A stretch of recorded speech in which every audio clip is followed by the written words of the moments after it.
Olá, amigos, a paz do Senhor.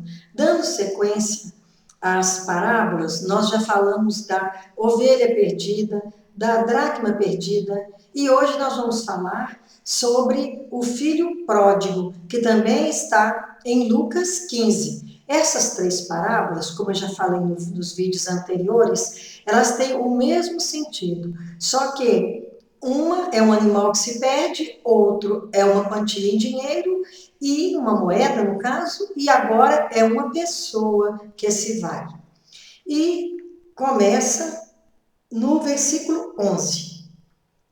Lembrando que ali estavam pecadores, escribas, fariseus e publicanos ouvindo a Jesus. E eles estranhavam que Jesus andasse com pecadores. Não foi à toa que o Senhor falou essas parábolas. Tinha tudo a ver com o que eles pensavam, sentiam e como procediam. 11. Continuou: certo homem tinha 2 filhos. O mais moço deles disse ao pai: Pai, dá-me parte dos bens que me cabe.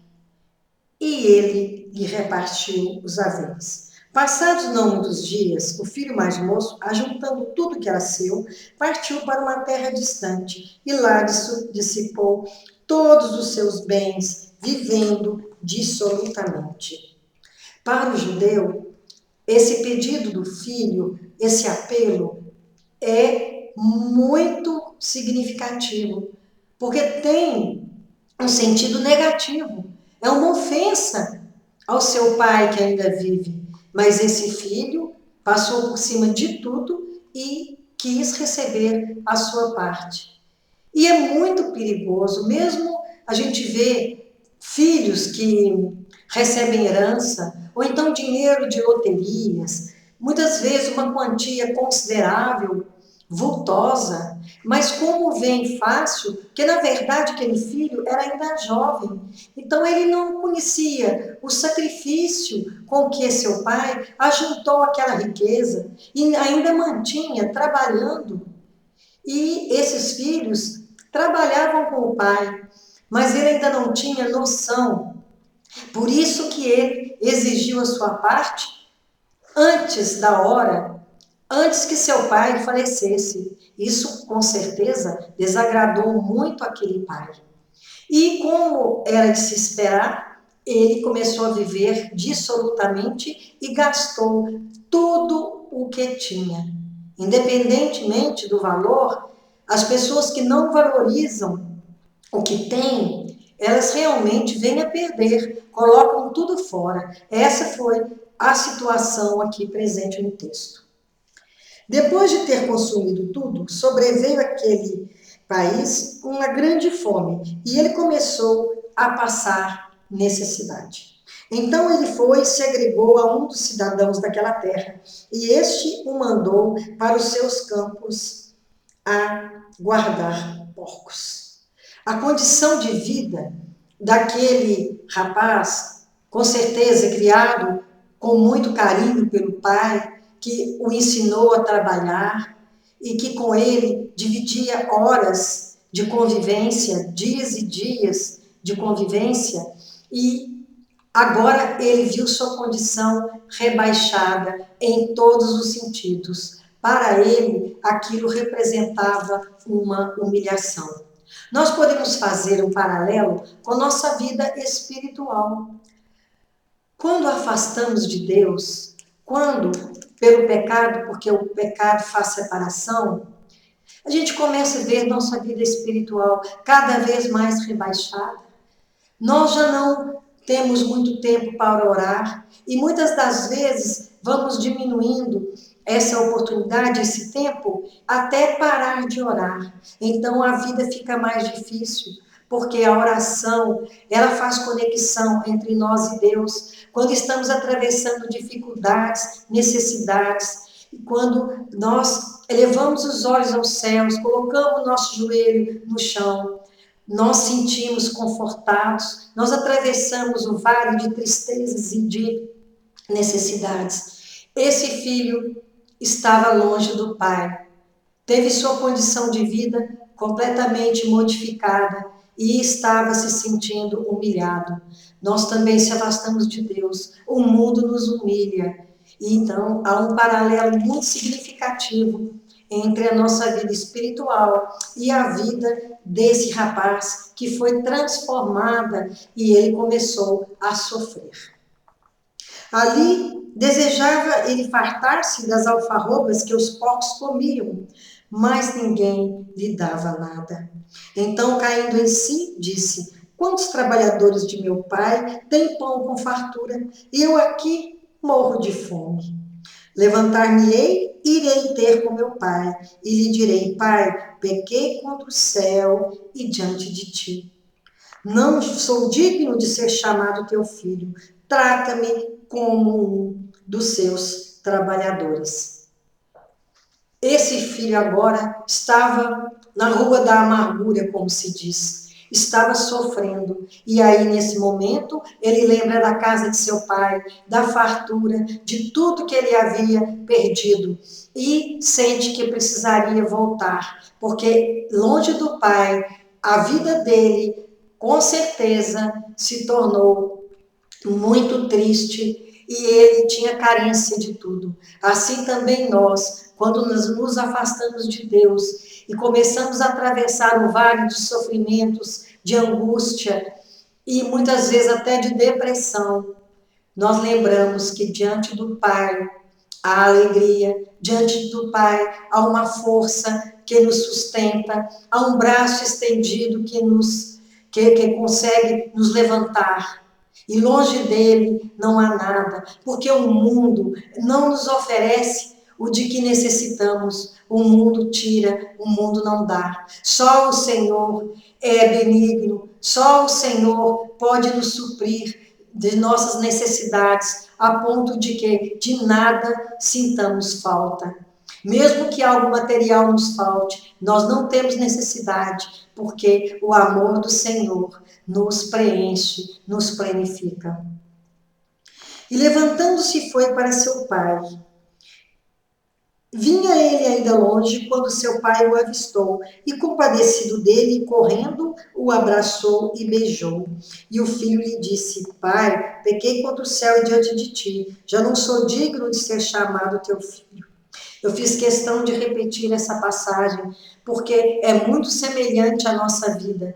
Quando sentimos que longe do Pai não há vida, que longe do Pai sofremos dobrado, porque não temos onde apoiar, nós sentimos vontade de voltar e temos que não nos levantar, mas que nos ajoelhar e nos humilhar diante dos pés do Senhor, e Ele vai nos confortar, Ele vai nos receber de volta, porque é um Pai amoroso, é um Pai que ama sem medidas, ama infinitamente, e nada irá nos cobrar, desde que nós nos arrependamos do que temos feito. O Senhor nos recebe de volta e nos ama, porque Ele nunca deixa de nos amar, nem quando estamos afastados. Ele anseia que voltemos a seus braços.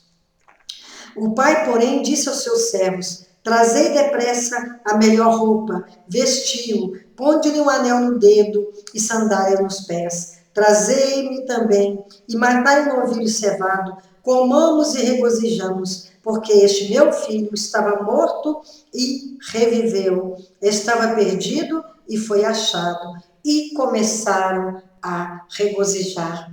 A alegria de Deus é muito grande quando ele avista seu filho, como esse pai que avistou ao longe seu filho. Certamente, todos os dias, ele estava olhando ao longe, fitando o horizonte, aguardando a vinda desse filho. Assim também, Deus anela que voltemos para seus braços de amor. Todos os dias o Senhor, Ele está pronto para nos receber. O seu coração é disposto a nos acatar novamente, a nos levantar em seus braços e continuar nos amando com esse amor sem medida. Ora, o filho mais velho estivera no campo, e quando voltava, ao aproximar-se da casa, ouviu a música e as danças. Chamou um dos criados e perguntou-lhe o que era aquilo, e ele informou. veio teu irmão, e teu pai mandou matar um novilho cevado, porque o recuperou com saúde. Ele se indignou e não queria entrar. Saindo, porém, o pai procurava conciliá-lo. A atitude desse irmão mais moço, mais novo, não foi uma atitude bonita, uma atitude que agrada ao Senhor. Porque muitas vezes, mesmo um crente, quando vê uma pessoa recuperada, uma pessoa que estava no mundo das trevas e que hoje está servindo ao Senhor, muitas vezes diz assim: ah, isso aí é fogo de palha, isso aí não vai continuar, porque essa pessoa fez muita coisa errada. Ninguém muda do dia para a noite, porque não conhece o poder de Deus para transformar, para fazer mudar o coração, transformar água em vinho. Não sabe o tanto que o Senhor pode fazer pelo ser humano arrependido, que sente no coração de voltar para Deus e se arrepender de coração, porque não é dizer de boca para fora, mas de vivenciar esse arrependimento, mudando a maneira de viver, mudando a maneira de pensar, de servir aos outros e também de servir junto de Deus. Então, há pessoas que sempre que vem alguém que está recuperado, que está tentando acertar a sua vida, logo vem falando que não crê naquela transformação. Mas nós não podemos ter essa maldade. O que nós devemos é desejar que essa pessoa fique firme com o Senhor, que ela conheça mais do Senhor e que ela tenha uma vida de frutos, uma vida frutífera, não somente para o seu semelhante, mas junto de Deus, levando a palavra, levando conforto e consolo para outras pessoas, conforme é a vontade de Deus. Amar a Deus, sim, em primeiro lugar, e ao seu próximo como a si mesmo. E esse irmão, ele também não tinha condição de entender a felicidade de seu pai, porque também não tinha de condição de alcançar o sofrimento do coração daquele pai que anelava pela volta de seu filho. Mas ele respondeu a seu pai: há tantos anos que te sirvo sem jamais transgredir uma ordem tua, e nunca me deste um cabrito sequer para alegrar-me com meus amigos. E vindo, porém, esse teu filho, que desperdiçou os teus bens com meretrizes, tu mandaste matar para ele um novilho cevado. Então lhe respondeu o pai: meu filho, tu sempre estás comigo, tudo o que é meu é teu. Entretanto, era preciso que nos regozijássemos e nos alegrássemos, porque esse teu irmão estava morto e reviveu, estava perdido e foi achado. Então, um pecador que se arrepende é precioso para Deus. Por mais que andemos por caminhos tortuosos, por caminhos que não agradam ao Senhor, quando sentimos defasados espiritualmente, entristecidos, pela falta da presença do Senhor. E aí nós sentimos no coração aquele vazio que nada preenche. Então voltamos ao Pai e Ele nos recebe e Ele continua nos amando, porque na verdade nunca deixou de nos amar. Ele não despreza em seu coração os seus filhos.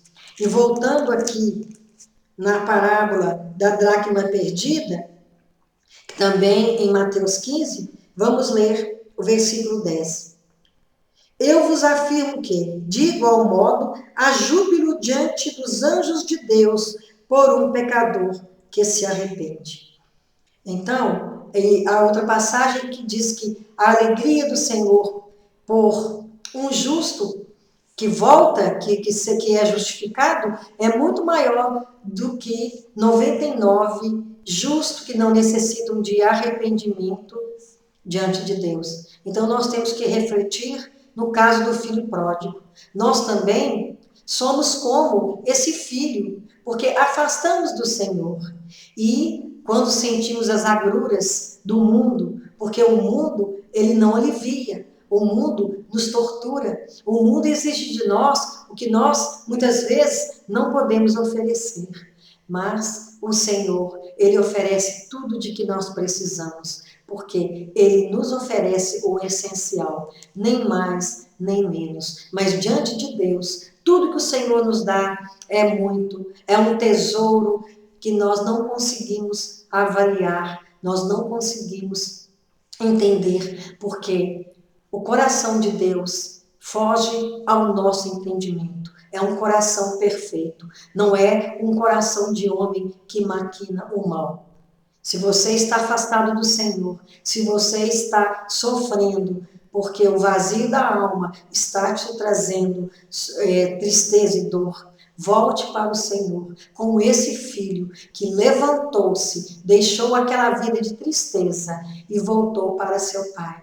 E ele foi bem recebido. É assim que o Senhor Deus trata os seus filhos. Ele não lança fora aquele que se arrepende e vem até ele. Que o Senhor nos abençoe, que o Senhor nos guarde, que o Senhor seja sempre conosco e perdoe os nossos pecados. Amém. Que assim seja. Amém.